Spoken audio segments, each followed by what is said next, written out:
I never thought a simple evening could change everything.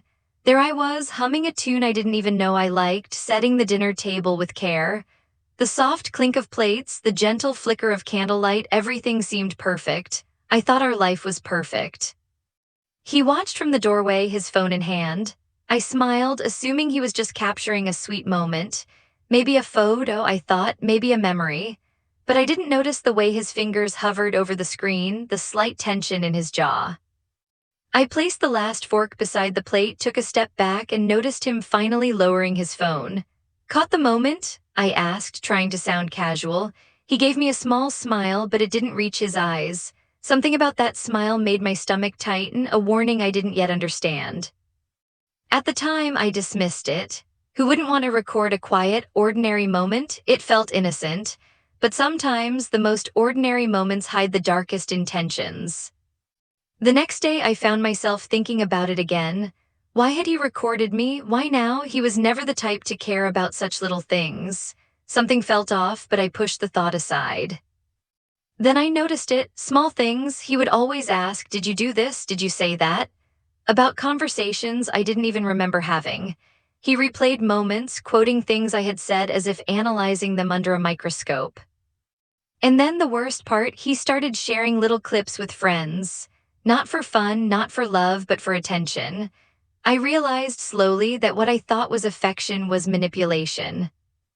The innocence of that first recording had vanished. It wasn't a memory anymore, it was a weapon. The day I discovered the truth, I felt like the floor had been ripped from under me. I walked into our apartment and found my video online. Not a personal upload, but part of some group chat. Comments, whispers, jokes, I was the center of a narrative I had never agreed to. Shock didn't even cover it, I couldn't breathe. I stared at the screen, frozen. The man I loved, the person I trusted, had weaponized a private moment. And just like that, trust shattered. Everything I had believed about us, about him, about me, gone. I tried to confront him. "Why would you do this?" I asked, voice trembling. He didn't deny it. He just shrugged like it was nothing. Like my privacy, my dignity, my feelings didn't matter at all. The betrayal was complete, and as the initial shock faded, anger replaced it. I knew I couldn't just react. Rage would only give him more satisfaction. I needed a plan. I needed to regain control. I started documenting everything. Every lie, every subtle manipulation, every recording I hadn't known about. I had screenshots, timestamps, little pieces of evidence he never expected me to notice. It wasn't about revenge at first, it was about survival. Protecting myself, my reputation, my peace of mind. But slowly the anger turned into a strategy. If he wanted a game, I could play it too, and I would win. I didn't confront him immediately. I let him believe he had all the power. I smiled, I nodded, I acted like nothing had changed. But behind the calm, I was planning. Every conversation, every interaction I recorded.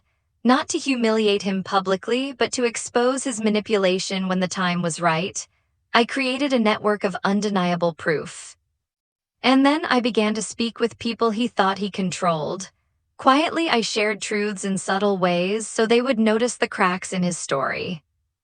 It was slow, careful work, and the most satisfying part, he had no idea. He believed he was untouchable. Weeks passed. Each day I learned more about his patterns, his lies, his ways of hiding the truth. I wasn't just documenting, I was predicting. I knew when he would try to manipulate, when he would lie, and when he would push boundaries. I started leaving small traps, little hints that I knew, tiny tests to see how he would react. Each reaction was like a window into his mind, and each window made my plan sharper.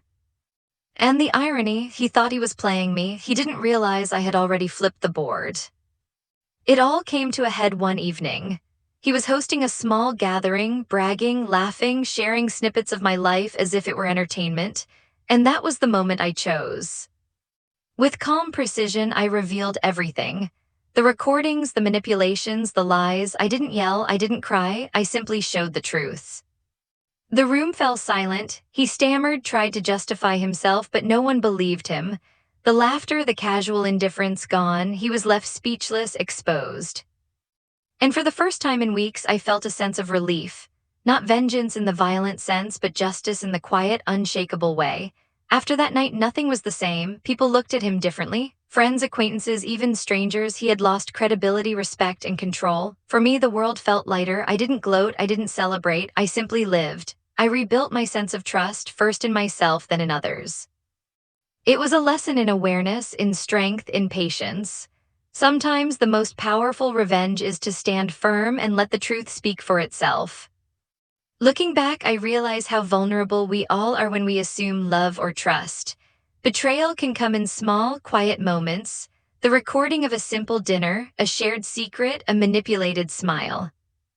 The lesson: protect your peace, recognize manipulation, and remember the strongest victories are those that don't need anger to be felt, they only need truth.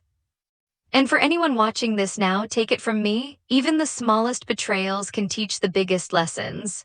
Stay vigilant, stay aware, and never underestimate your own power to reclaim your life. If you've ever been betrayed by someone you trusted, you know the feeling. But sometimes exposing the truth is the only way to truly set yourself free. If this story hit you, if you felt the sting of lies or fought to rise above, do me a favor. Smash that like button, share this with someone who needs to hear it.